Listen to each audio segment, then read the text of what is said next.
China just built a 10-story apartment building in 28 hours. Not the frame, not the concrete shell, the building. Windows installed, plumbing connected, electrical wiring inside the walls, balconies attached. 28 hours. Then they built a 57-story skyscraper in 19 days. Then another 26-story tower in roughly 5. And somehow, the strangest part of this story isn't the speed. It's the fact that the man behind it wasn't a builder. He made air conditioners.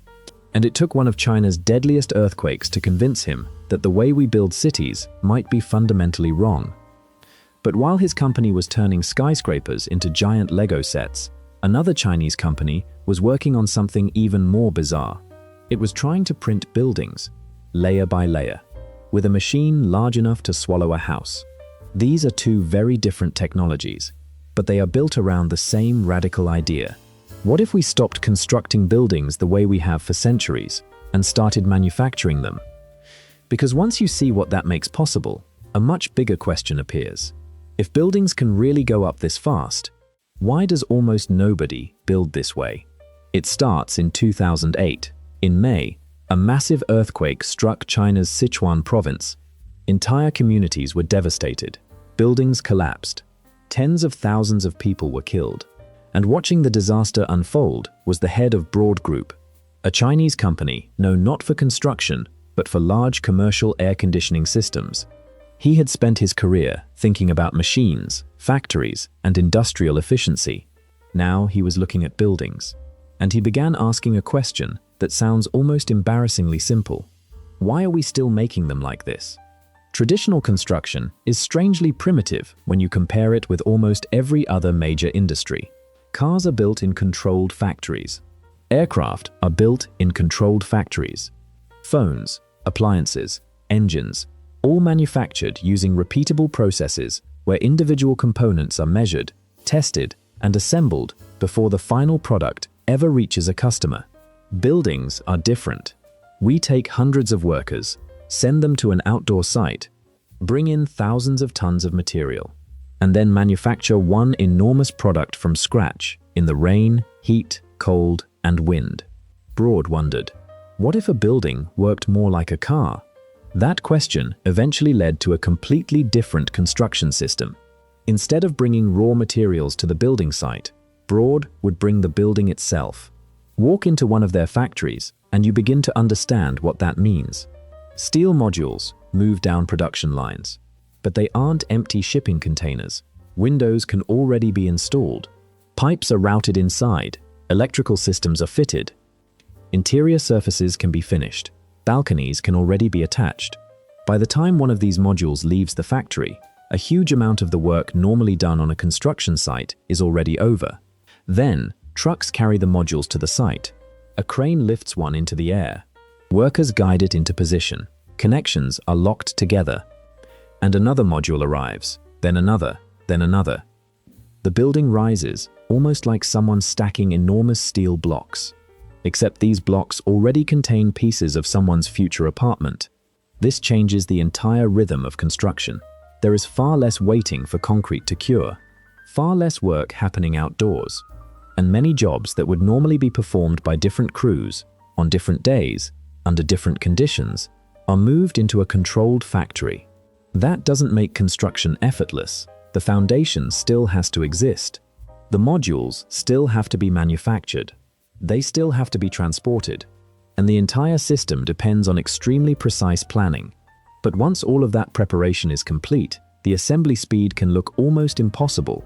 Broad demonstrated that with a 10-story residential building, the foundation had already been prepared. Then the cameras started. Trucks arrived carrying finished modules. 3 cranes began lifting them into place. Floor by floor, the structure climbed. And less than 29 hours later, the final sections were installed. 10 stories, a little over 1 day. The footage spread across the internet for an obvious reason. It didn't look like construction. It looked like a time-lapse from a video game. And plenty of people assumed it was a stunt. So Broad went much bigger. Mini Sky City, 57 stories, roughly 204 meters tall. Hundreds of apartments, office space, commercial areas. This time, The building wasn't something you could dismiss as a tiny demonstration project. Broad says more than 90% of the structure was prefabricated before arriving on site. Then the modules began coming in. Truck, crane, connection, next module, again and again. The crews reportedly assembled roughly 3 floors per day. 19 working days later, the tower was standing. And suddenly, modular construction had a very different image problem. For years, prefabricated buildings had been associated with temporary structures, small homes or low-rise developments. But now, there was a 57-story tower forcing engineers and developers to ask an uncomfortable question. If this works at that scale, what exactly are we waiting for? Broad kept going. A later 26-story project was assembled in only a matter of days with a relatively small on-site workforce. At this point, speed was no longer the interesting question. The obvious question was safety. Because, be honest, would you sleep on the 20th floor of a building that had been assembled in less than a week? This is where the story becomes much more important than the viral videos. Fast construction means nothing if the result is fragile. And Broad has made some extraordinary claims about the performance of its system, particularly around earthquake resistance, material efficiency, and building lifespan. Those numbers deserve careful scrutiny. But the engineering principle underneath them is not mysterious. Steel and reinforced concrete behave very differently when subjected to extreme forces. Concrete is extremely useful, particularly under compression, but it is comparatively brittle. Steel can deform. And during an earthquake, the ability of a structure to move without suddenly failing can be critical. In a modular steel building, the structure is also divided into connected sections. Those connections can be engineered to transfer and absorb forces through the building rather than treating the entire structure as one rigid mass. And suddenly, the thing that looks frightening about these buildings, all those sections bolted together, can also be part of what makes the system work. There is another advantage: disassembly. Traditional demolition usually means destruction. Concrete gets smashed. Material is hauled away. Huge quantities become waste. A structure built from separable steel components creates at least the possibility that sections can be removed, replaced, reused, or recycled more systematically. And that matters because the environmental cost of construction isn't limited to what happens while a building is standing. It begins with the material, the trucks, the waste, the replacement, the demolition. So the real promise of modular construction isn't that a crane can create a viral time-lapse. It's that the entire life cycle of a building could change. But China isn't only experimenting with assembling buildings, because in Shanghai, another company looked at the same industry and decided to remove many of the pieces entirely. They wanted to print the walls. Imagine the printer on your desk. It moves from side to side, depositing ink in precisely the right location. Now scale that idea until the machine is the size of a building. Replace the ink with a construction mixture, and replace the sheet of paper with a foundation. The nozzle moves, a layer appears, then another, then another.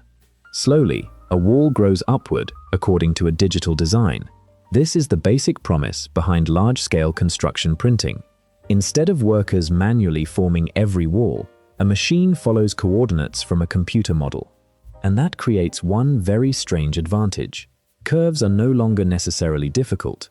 With traditional construction, unusual shapes can mean more forms, more cutting, more skilled labor, and more money.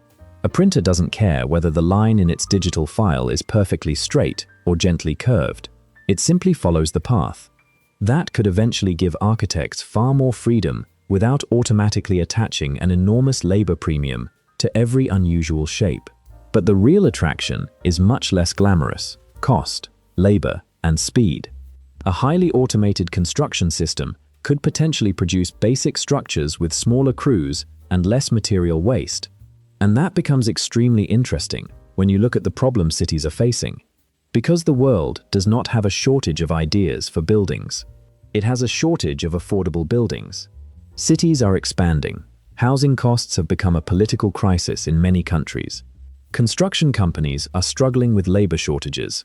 Projects take years, and each delay costs money. That makes factory-built and automated construction extremely tempting. But here's the strange part. We've known how to prefabricate buildings for decades. China has demonstrated extremely fast assembly. Large-scale construction printers exist. So why aren't skylines around the world being transformed already? Because building the machine may actually be easier than changing the system around it. Consider what has to happen before someone can put up an apartment tower. The design has to satisfy local building codes. The financing has to work. Banks have to be willing to lend against it. Insurers have to understand the risk. Factories need supply chains. Modules have to fit on roads. Governments have to approve unfamiliar construction methods. Workers have to be trained. Developers have to believe that buyers will trust the finished building. And almost every part of that system was designed around the construction methods we already use. This creates a fascinating situation. The technology can move faster than the institutions responsible for approving it. A company may be able to manufacture a building incredibly quickly and still spend years trying to get permission to build it. Broad itself once proposed an extraordinarily ambitious skyscraper project. The engineering concept attracted worldwide attention, but translating that kind of project into the real world involves far more than proving that modules can be stacked quickly. Permits matter, regulation matters, financing matters, politics matters, and labor matters too. Because there is another uncomfortable part of automation that glossy technology videos often ignore. If you move more construction into factories and automate more of the work, you may need fewer people on the building site. For a developer, that's efficiency. For someone whose livelihood depends on that job, it means something very different. Technology does not arrive in an empty world. It arrives in a world filled with people, companies, and systems built around what came before it.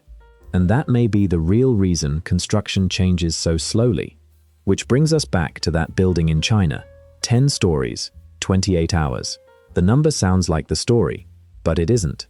The building didn't really begin when the first module arrived.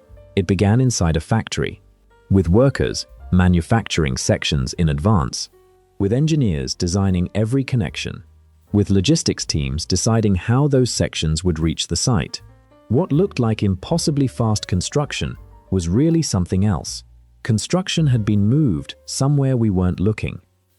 And that may be the most important idea in this entire story. China isn't eliminating the work required to make buildings. It's reorganizing it, turning one giant outdoor project into a manufacturing system. One company does it with steel modules.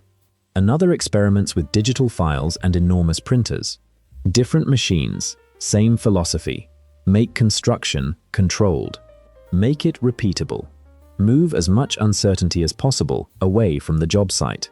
And suddenly, the question changes. It's no longer, can we build this way? China has already shown that, in certain projects, we can.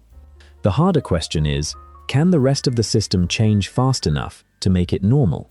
Because the future of construction may not be waiting for some breakthrough machine that hasn't been invented yet. The machines are already here.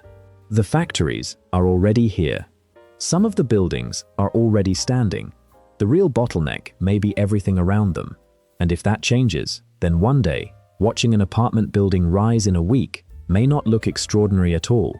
The strange thing may be remembering that it once took years,